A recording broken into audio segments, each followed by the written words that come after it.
Bismillahirrahmanirrahim. Assalamualaikum warahmatullahi wabarakatuh. Teman-teman semua, selamat pagi. Alhamdulillah. Ahmadu wa nasta'inu wa nastaghfiruh wa na'udzu billahi min syururi anfusina wa min sayyiati a'malina may yahdihillahu fala mudilla lahu wa may yudlil fala hadiya lahu. Asyhadu an la ilaha illallah wa asyhadu anna Muhammadan abduhu wa rasuluhu la nabiyya wa la rasula ba'dah. Bismillah. Perkenalkan, nama saya Agung Saifullah Gusman. Pada pagi hari ini, saya akan mempresentasikan dan mereview video yang berjudul HIV/AIDS. Saya di sini tidak sendiri, saya ditemani teman saya yaitu Judhan Al-Fatih. Assalamualaikum Judhan Al-Fatih. Waalaikumsalam warahmatullahi wabarakatuh. Terima kasih. Beliau akan bertugas sebagai komunikan pada video saya kali ini. Bismillahirrahmanirrahim. Perkenalkan, nama saya Agung Saifullah Gusman dari Poltekkes UNRI Semarang, Prodi Radiologi Purwokerto. Kalian mungkin teman-teman pada bertanya tentang apa sih HIV, apa sih AIDS itu sendiri, apa sih perbedaan HIV dan AIDS itu sendiri, apakah ada obatnya untuk HIV/AIDS, apakah HIV/AIDS itu bisa sembuh, penderita HIV/AIDS itu bisa sembuh. Mari kita simak videonya dan mungkin sedikit penjelasan dari saya. Mari kita lihat videonya.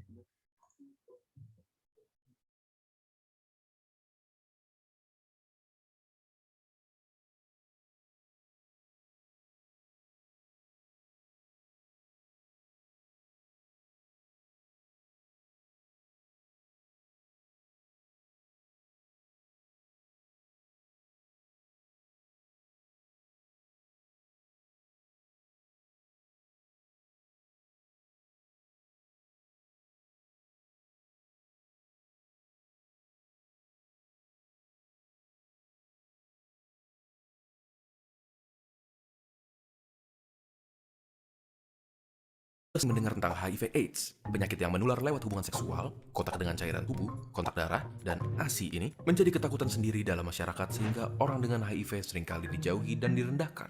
Terdapat stigma tertentu di mana seseorang yang terdiagnosis HIV sama saja dengan divonis mati. Tetapi, apakah benar demikian?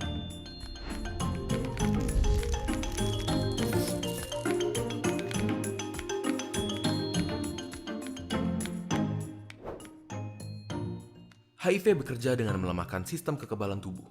Virus ini bekerja perlahan dan sulit untuk mendeteksi gejala awalnya, dan hanya dapat diketahui dengan tes laboratorium pada tahap awalnya. Semula, gejala yang hanya berupa demam, keringat malam, sariawan, dan dapat dibilang seperti gejala flu, merupakan fase pertama dari infeksi HIV.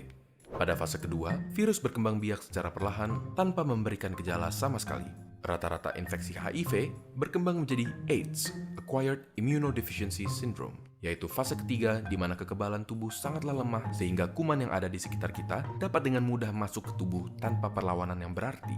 AIDS rata-rata terjadi setelah 10 tahun terinfeksi HIV. Lalu, apa yang bisa kita lakukan untuk mengatasinya? Obat antiretroviral sebagai pengobatan HIV tidak menyembuhkan penderita, namun mencegah pertumbuhan virus dalam tubuh.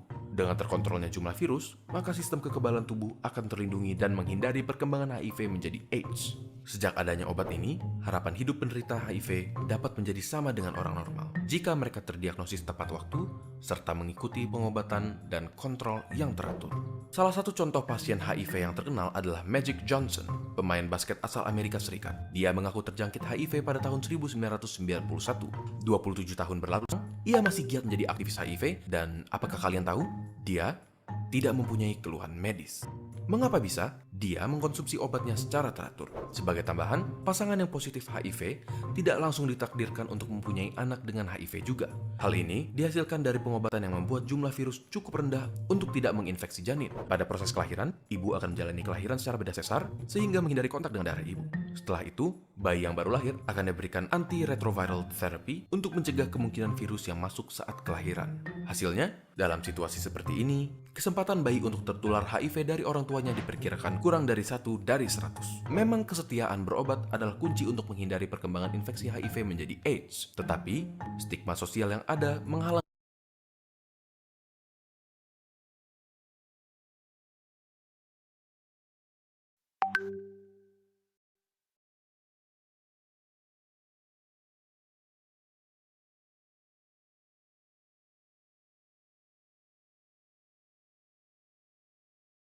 Ya, teman-teman itu tadi video tentang promosi tentang promosi kesehatan tentang HIV dan AIDS. Untuk link videonya akan saya simpan nanti di deskripsi di YouTube. Nah, jangan lupa di subscribe juga yang video ininya.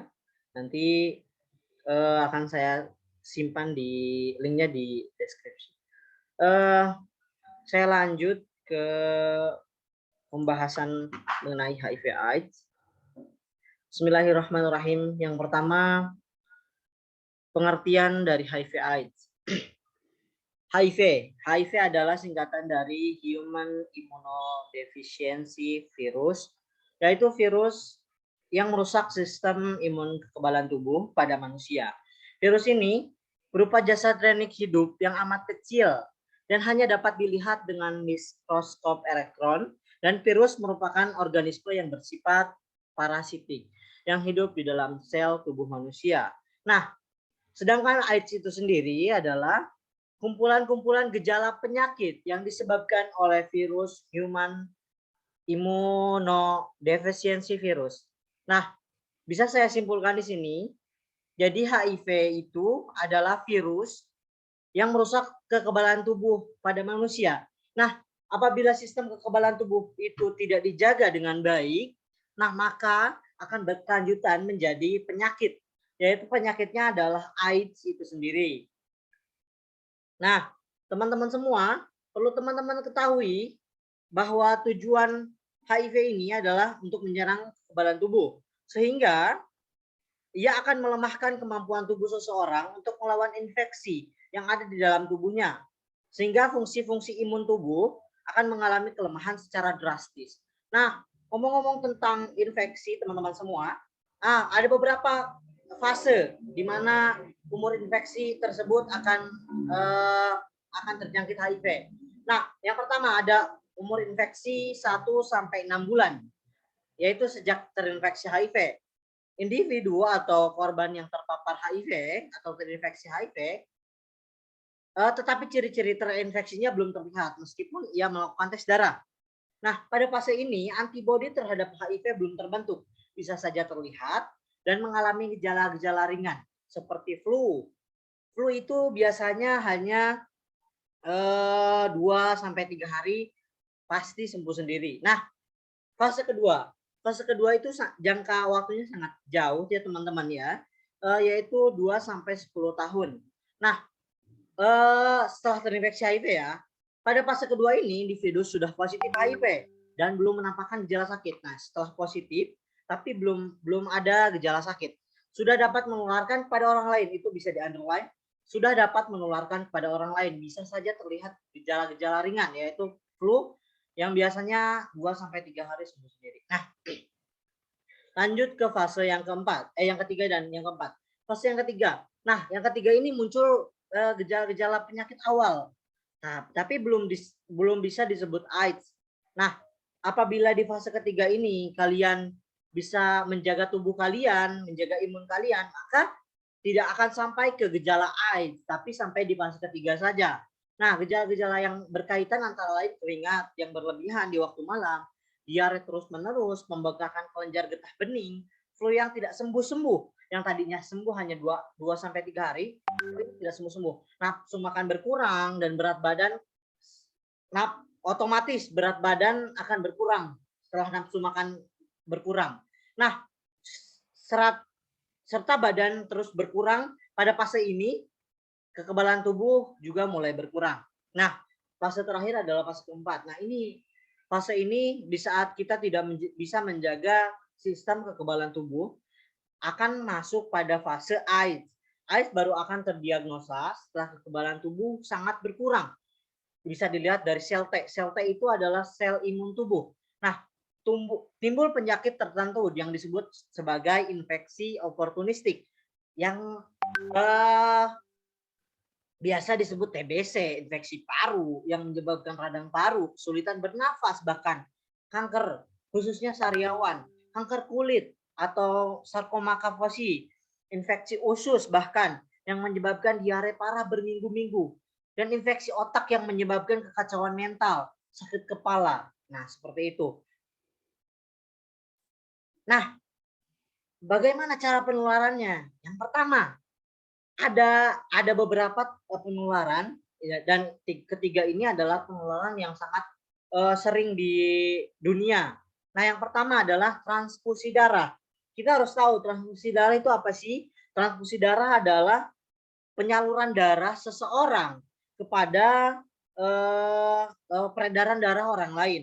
Nah, peredaran darah orang lain itu eh, dia membutuhkan darah seperti kecelakaan atau dan yang lainnya seperti itu.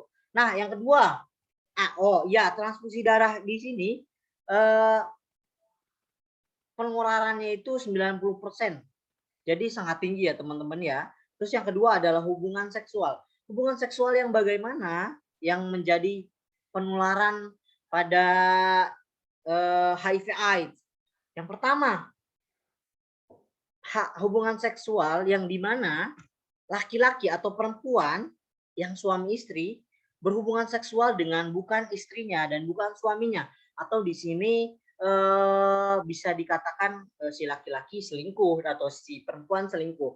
Nah, selingkuhnya dengan orang yang sudah terinfeksi virus HIV itu sendiri. Nah,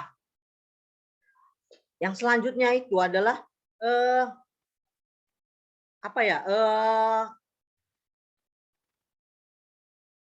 orang yang laki-laki berhubungan dengan laki-laki lagi atau bisa disebut dengan biseksual.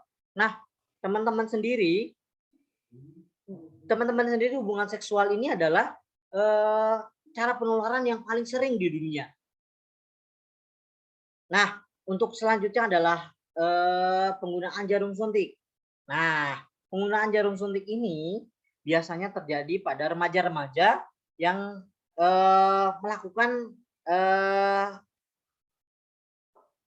melakukan minum narkoba atau menggunakan narkoba dengan penggunaan jarum suntik bekas ini. Penggunaan jarum suntik bekas baik bekas maupun digunakan secara bersama. Nah, biasanya orang-orang yang pengguna pada jarum suntik ini disebut dengan IDU atau injecting drugs user, yaitu merupakan suatu istilah untuk para pengguna narkoba yang mereka mengkonsumsi dengan cara disuntikan agar terbebas dari penularan HIV/AIDS dengan. Nah, penggunaan jarum suntik ini bisa dicegah dengan cara mulai berhenti menggunakan nafza atau narkotika sebelum terinfeksi. Yang kedua, tidak memakai jarum suntik bersama. Yang selanjutnya ada juga penyebaran yaitu masa kehamilan wanita. Nah, di sini masa kehamilan wanita ini bisa disebut dengan kita bisa simpulkan bahwa anak yang di dalam kandungan si wanita yang terinfeksi HIV itu, maka anaknya itu 80% lah akan terpapar virus HIV.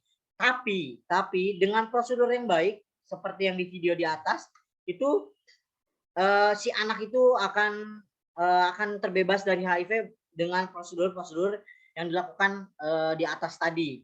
Nah, yang kedua, bila si ibunya itu atau wanita yang hamil itu telah melahirkan anaknya, tapi dia tidak ngeh bahwa dia lagi HIV.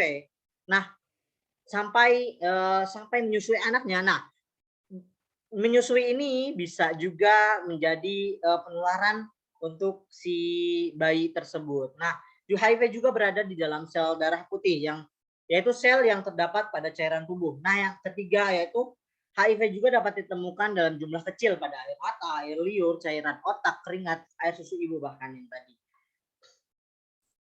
Nah, kita masuk ke tanda-tanda gejala. Sebenarnya tanda-tanda gejala ini sudah dijelaskan di fase-fase di atas, tapi lebih spesifik saya akan menjelaskan menurut data.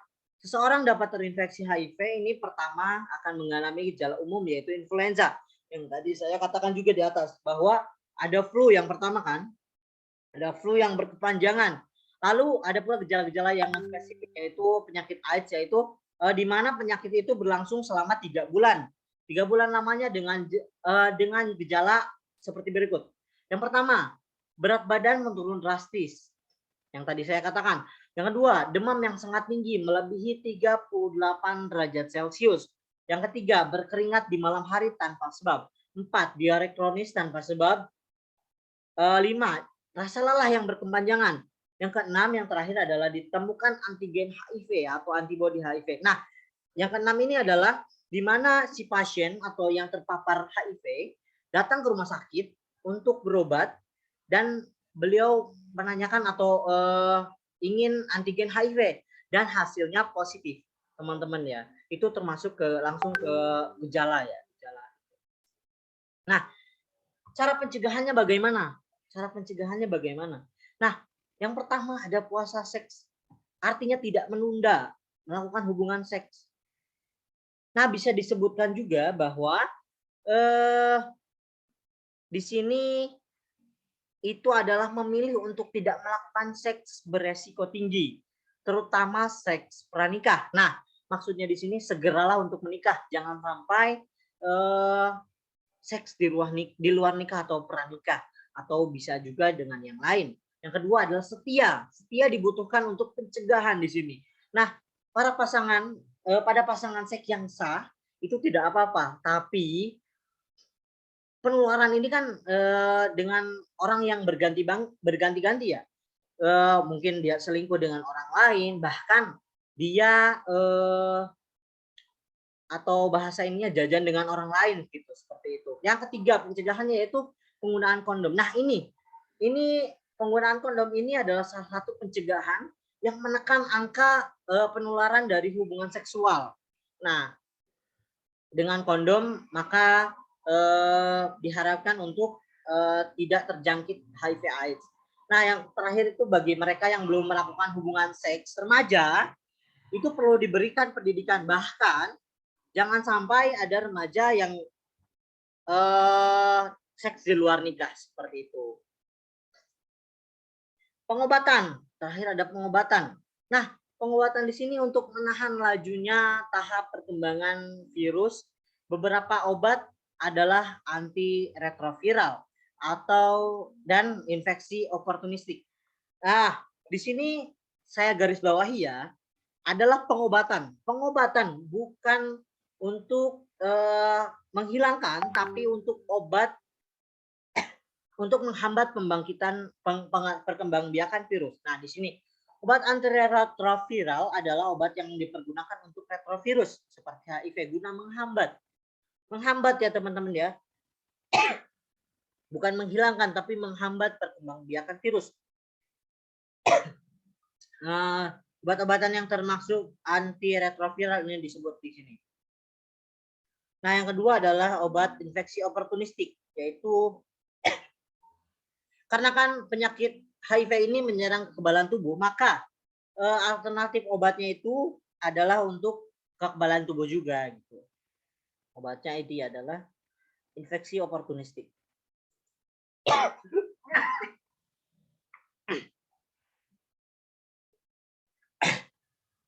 Mungkin terima kasih banyak teman-teman semua. Terima kasih juga untuk Bidana Al-Fatih telah menjadi audiens pada pagi hari ini. Stigma sosial menghalangi para penderita atau para korban yang terpapar virus HIV ini untuk berani berobat secara rutin ke RS ataupun yang lainnya. Jadi saya harap video ini bisa menjadikan diri kita menjadi dukungan untuk para yang terpapar HIV/AIDS supaya mereka bisa berobat dengan rutin dan hidup dengan lebih baik seperti itu. Sederhana ya teman-teman ya. Terakhir sederhana, ingat, jauhi penyakitnya, bukan orangnya teman-teman. Terima kasih, saya Agung Saifullah Gusman. Wassalamualaikum warahmatullahi wabarakatuh. Waalaikumsalam warahmatullahi wabarakatuh.